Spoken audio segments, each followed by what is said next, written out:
Agir pour la planète, c'est prendre des décisions courageuses pour sauver notre planète. Entendant par là que les dirigeants, que la haute sphère puisse effectivement prendre conscience des menaces qui pèsent sur notre planète afin de trouver une solution qui soit une solution à dimension universelle. Parce que voyez-vous, madame, je vous dis que ce qui se passe, si on met plein d'argent dans les problèmes de sécurité, défense, etc. Mais sécurité, défense, c'est parce que nous voyons l'ennemi. Mais en matière de dégradation des terres, en matière de changement climatique, l'ennemi c'est nous-mêmes. Et l'ennemi, nous ne le voyons pas. C'est les gaz que nous avons émis dans l'air. Et c'est à nous de corriger.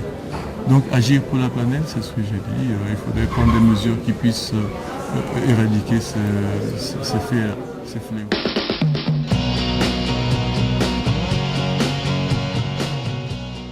Nous pensons que si les États africains, les États du Sud, qui ne sont pas grands émetteurs de gaz à effet de serre, font un effort dans ce sens, il faudra que de l'autre côté, ceux du Nord, les pays industrialisés, puissent aussi faire le leur.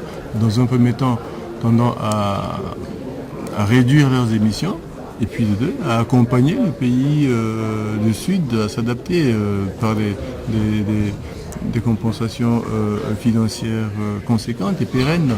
Le rendez-vous de Copenhague, les pays d'Afrique ont une position commune, incluant la position des pays du bassin du Congo, des forêts du bassin du Congo. Et je demeure confiant. Je me dis que le problème qui se pose actuellement n'est pas un problème de la République centrafricaine, ce n'est pas un problème de l'Afrique uniquement, ni de l'Europe, ni des États-Unis.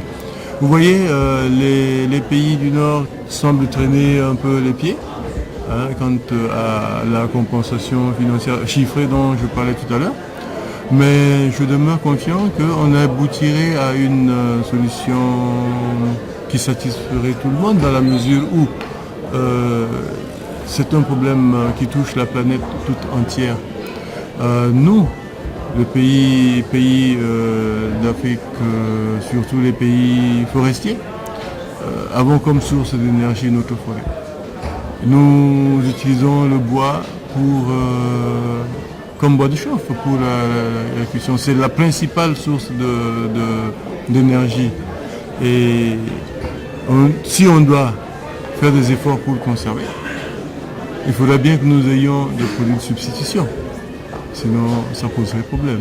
Vous voyez. Donc je demeure confiant en l'homme, puisqu'il s'agit des hommes qui vont prendre des décisions, ils vont analyser, ils arriveront, j'en suis sûr, à une solution qui satisfasse tout le monde.